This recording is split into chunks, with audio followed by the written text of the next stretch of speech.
ನಾಡು, ಇದು ಕನ್ನಡಿಗರ ನಾಡಿ ಮಿಡಿತ. ನನ್ನ ಹೆಸರು ಶಶಿಕಾಂತ್ ಕೋಟಿಮನಿ, ತೋಟಗಾರಿಕೆ ಜಂಟಿ ನಿರ್ದೇಶಕರು, ಬಳ್ಳಾರಿ. ನಮ್ಮ ಬಳ್ಳಾರಿ ಜಿಲ್ಲೆಯಲ್ಲಿ ಮುಖ್ಯವಾಗಿ ಮೆಣಸಿನಕಾಯಿ ಬೆಳೆಯನ್ನು 30,000 ಹೆಕ್ಟೇರ್ ಪ್ರದೇಶದಲ್ಲಿ ಬೆಳೀತಾ ಇದ್ದೀವಿ.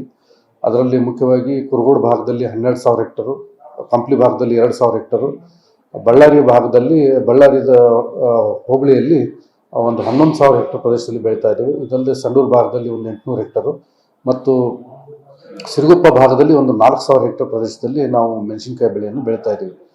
ಈಗ ಸದ್ಯ ಏನಂತಂದರೆ, ಈಗ ಡಿಸೆಂಬರ್ ಮಂತ್ನಲ್ಲಿ ಚಳಿ ಮತ್ತು ಶೀತ ಗಾಳಿಗೆ ಹಣ್ಣು ಕೊಳೆ ರೋಗ ಒಂದು ಬಾಧೆ ಕಂಡು ಬರ್ತಾ ಇದೆ. ಅಂದರೆ ಅದು ಹೆಂಗಿತ್ತು ಅಂದರೆ, ಒಂದು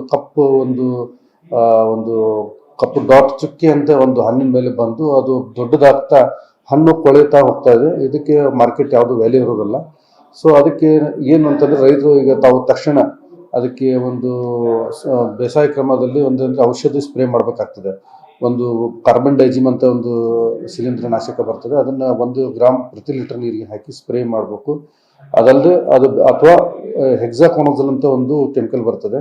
ಹೆಕ್ಸಾಕೊನಜೋಲನ್ನು 2 ml ಪ್ರತಿ ಲೀಟರ್ ನೀರಿಗೆ ಬೆರೆಸಿ ಇದನ್ನು ಸಹ ಸ್ಪ್ರೇ ಮಾಡಬೇಕು. 15 ದಿನದ ಅಂತರದಲ್ಲಿ ಕೆಮಿಕಲ್ಸನ್ನು 4 ಬಾರಿ ಸ್ಪ್ರೇ ಮಾಡೋದ್ರಿಂದ ತಾವು ಈ ರೋಗವನ್ನು ಹತೋಟಿ ಮಾಡ್ಬೋದು. ಆಮೇಲೆ ಇಳುವರಿಯನ್ನು ಸಹ ಚೆನ್ನಾಗಿ ಪಡಿಬೋದು. ತಾವು ಇನ್ನೂ ಹೆಚ್ಚಿನ ಮಾಹಿತಿ ಬೇಕಂತಂದರೆ ನಮ್ಮ ರೈತ ಸಂಪರ್ಕ ಕೇಂದ್ರ ಅಧಿಕಾರಿಗಳಿದ್ದಾರೆ, ತಾಲೂಕು ಮಟ್ಟದ ಅಧಿಕಾರಿಗಳಿದ್ದಾರೆ. ಅವರನ್ನು ತಾವು ಭೇಟಿ ಮಾಡಿ ಇದನ್ನು ತಾವು ರೋಗವನ್ನು ಕಂಟ್ರೋಲ್ ಮಾಡಿ ಒಳ್ಳೆಯ ಇಳುವರಿಯನ್ನು ಪಡಿಬೇಕಂತ ನಾನು ಕೇಳ್ಕೊಳ್ತೀನಿ. ಮುಖ್ಯವಾಗಿ ಈಗ ಅಂದರೆ ನಾವು ಈ ಡಿಸೆಂಬರ್ ಹಂತದಲ್ಲಿರೋದ್ರಿಂದ ಹಣ್ಣಿಗೆ ಸಂಬಂಧಪಟ್ಟಂಥ ರೋಗಗಳನ್ನು ಜಾಸ್ತಿ ಬರ್ತವೆ. ಈಗ ಶೀತಗಾಲದಿಂದ ಈ ಬೂದಿ ರೋಗ ಬರ್ತದೆ, ಆಮೇಲೆ ಇದು ಹಣ್ಣು ಕೊಳೆ ರೋಗ, ಇವು 2 ಮುಖ್ಯವಾದಂಥ ಒಂದು ರೋಗಗಳು ಕಂಡು ಬರ್ತಾ ಇದೆ. ಮಾಡಿಕೊಳ್ಳಲು ಕೂಡಲೇ ಪಕ್ಕದಲ್ಲಿ ಕಾಣುವ ಬೆಲ್ ಐಕಾನ್ ಕ್ಲಿಕ್ ಮಾಡಿ ನೋಟಿಫಿಕೇಶನ್ ಪಡೆಯಿರಿ.